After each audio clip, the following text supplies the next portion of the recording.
आज के इस विशेष विश्लेषण में हम गणित के उन सघन और हस्तलिखित नोट्स को एक बेहद व्यवहारिक ज्यामितीय टूलकिट में बदलते हुए देखेंगे। आकृतियों के पीछे का मैथ असल में कैसे काम करता है, ये समझना सच में बहुत रोमांचक हो सकता है। आज हम इन फॉर्मूलों को सिर्फ रटने नहीं वाले हैं, बल्कि उन्हें गहराई से विजुअलाइज करने वाले हैं। तो चलिए बिना किसी देरी के सीधे शुरू करते हैं। अगर ध्यान दिया जाए तो कागज पर बनी कुछ अमूर्त और साधारण सी रेखाएं और कर्व्स आखिर मिलकर उस पूरी भौतिक दुनिया का निर्माण कैसे करते हैं जिसमें हम सब रहते हैं।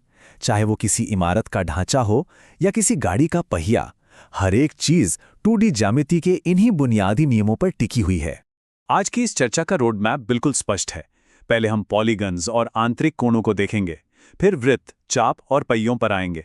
उसके बाद त्रिभुज और हिरोन का सूत्र, फिर चतुर्भुज और आयताकार पथ, और अंत में इन सबको मिलाकर मिश्रित 2D आकृतियों की बात करेंगे।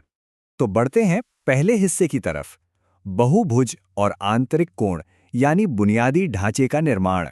पॉलीगन्स या बहुभुज किसी भी 2 डायमेंशनल ज्यामिति के फाउंडेशनल बिल्डिंग ब्लॉक्स होते हैं, और इसमें सबसे मजेदार हिस्सा ये डायगोनल्स निकालने का फॉर्मूला है, n(n-3/2). यहाँ n का सीधा से मतलब है भुजाओं या साइड्स की संख्या। देखिए, ये सिर्फ एक रटने वाला समीकरण नहीं है, ये किसी भी आकृति के इंटरनल स्ट्रक्चर का एक लॉजिक है। जैसे एक पंचभुज में 5 भुजाएं होती हैं, तो इस फॉर्मूले से तुरंत निकल आता है कि उसके अंदर ठीक 5 विकर्ण ही बनेंगे। ये ज्यामितीय संरचना की एकदम सॉलिड आधारशिला है। इन हस्तलिखित नोट्स में साफ देखा जा सकता है कि ये सब कागज पर वास्तव में कैसे काम करता है। यहाँ एक हेक्सागन यानी षटभुज के आंतरिक कोणों को कैलकुलेट किया गया है। फॉर्मूला 2n-4 में 90 गुणा करके कुल योग 720 डिग्री आता है, और क्योंकि हेक्सागन में 6 कोण होते हैं तो हर एक आंतरिक कोण बिल्कुल 120 डिग्री का निकल कर आता है। ये अमूर्त गणित को एक प्रैक्टिकल और विजुअल प्रमाण में बदल देता है। अब आते हैं दूसरे हिस्से पर, वृत्त, चाप और पहिए यानी निरंतर वक्र। पॉलीगन्स के उन तीखे और नुकीले कोनों से निकलकर अब सर्कल्स की बिल्कुल स्मूथ और कंटिन्यूअस दुनिया को देखते हैं। इन 2 डायग्राम्स को कंपेयर करना काफी दिलचस्प है। एक तरफ नॉर्मल वृत्त है जिसका क्षेत्रफल πr² होता है, पर दूसरी तरफ एक एन्युलस यानी अंगूठी के आकार का वलय बना हुआ है। इसे हल करने की टेक्निक बड़ी ही सिंपल और पावरफुल है। बस बाहर वाले बड़े वृत्त के क्षेत्रफल में से अंदर वाले छोटे वृत्त का क्षेत्रफल माइनस कर दीजिए। जो हिस्सा नहीं चाहिए उसे पूरे में से हटा देना है। जब यही सर्कल रियल वर्ल्ड में एक पहिए की तरह घूमता है तो इसका मैथ और भी ज्यादा प्रैक्टिकल हो जाता है। एक पहिया कुछ चक्कर लगाकर कितनी दूर जाएगा, ये निकालने के लिए बस 2 स्टेप्स चाहिए। पहला, परिधि यानी 2πr निकालिए, जो कि पहिए के एक बार घूमने की दूरी है, और दूसरा, उसे कुल चक्करों की संख्या n से मल्टीप्लाई कर दीजिए। बिल्कुल सीधा हिसाब जो गणित की नोटबुक से निकलकर सीधे सड़क पर अप्लाई होता है। चलिए आगे बढ़ते हैं तीसरे हिस्से की ओर, त्रिभुज और हिरोन का सूत्र, जो कि बनावट के हिसाब से सबसे मजबूत आकार माना जाता है। इंजीनियरिंग और वास्तुकला में त्रिभुज अपनी स्ट्रक्चरल अखंडता के लिए काफ़ी मशहूर हैं। इन सघन नोट्स का पूरा सार इस साफ सुथरी टेबल में दिख रहा है। अगर आधार और ऊंचाई पता हो तो बेसिक 1/2x आधार x ऊंचाई फॉर्मूला लगेगा। अगर सारी भुजाएं समान हैं तो समबाहु वाला फॉर्मूला लागू होता है। पर असली मैजिक तब होता है जब सिर्फ 3 अलग अलग भुजाएं दी गई हों और कोई ऊंचाई ना हो।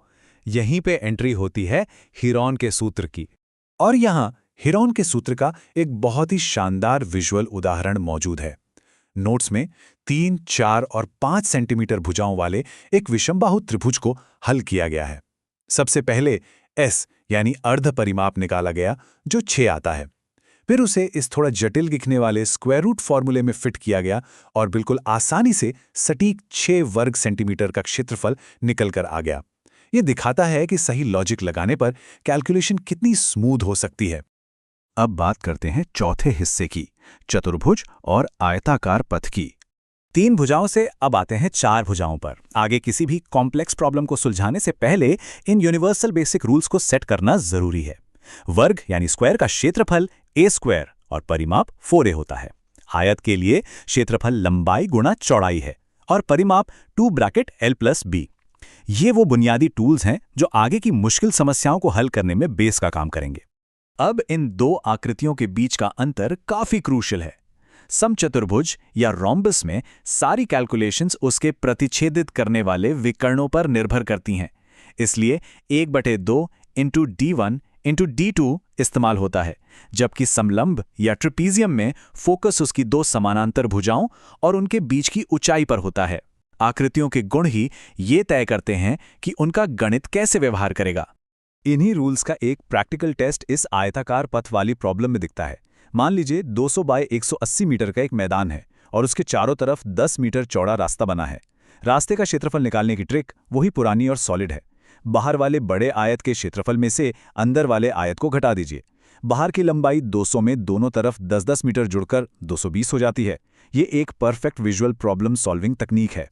और अब आखिरी हिस्सा, मिश्रित 2D आकृतियां, यानी सबको एक साथ मिलाना। असली चुनौती तब सामने आती है जब अलग-अलग शेप्स एक दूसरे के साथ इंटरैक्ट करते हैं। जैसे जब एक 35 सेंटीमीटर भुजा वाले वर्ग के अंदर एक वृत्त बिल्कुल फिट कर दिया जाता है, तो नोटिस करने वाली बात यह है कि वर्ग की भुजा ही वृत्त का व्यास बन जाती है। कोनों में जो खाली जगह बचती है उसे निकालने के लिए बस वर्ग के क्षेत्रफल में से वृत्त का क्षेत्रफल माइनस कर देना है। ज्यामिति कितनी खूबसूरती से काम करती है जब आकृतियां एक दूसरे के अंदर नेस्टेड होती हैं। एक और बेहद जरूरी और थोड़ा आश्चर्य में डाल देने वाला नियम नोट्स में स्पष्ट रूप से दर्ज है। अगर एक स्क्वायर शेप में मुड़े हुए तार को खोलकर उसी तार से एक सर्कल बना दिया जाए तो उनका क्षेत्रफल पूरी तरह से बदल जाएगा। वृत्त हमेशा समान परिमाप के लिए अधिक क्षेत्रफल घेरता है, पर जो चीज बिल्कुल नहीं बदलेगी वो है उनका परिमाप, क्योंकि तार की टोटल लंबाई तो वही है। परिमाप हमेशा संरक्षित रहता है। बुनियादी बहुभुजों से लेकर जटिल ओवरलैपिंग आकृतियों तक की ये मास्टर क्लास यहीं संपन्न होती है। अंत में एक विचारोत्तेजक सवाल, भौतिक दुनिया को गणित की नज़र से देखने पर हमारे आसपास के वातावरण में ऐसे कौन से छिपे हुए बहुभुज, वृत्त और रेखाएं हैं जो इस विशाल ज्यामितीय पजल को एक साथ थामे हुए हैं? ये सोचने पर मजबूर जरूर करता है। इस विश्लेषण से जुड़ने के लिए बहुत बहुत धन्यवाद।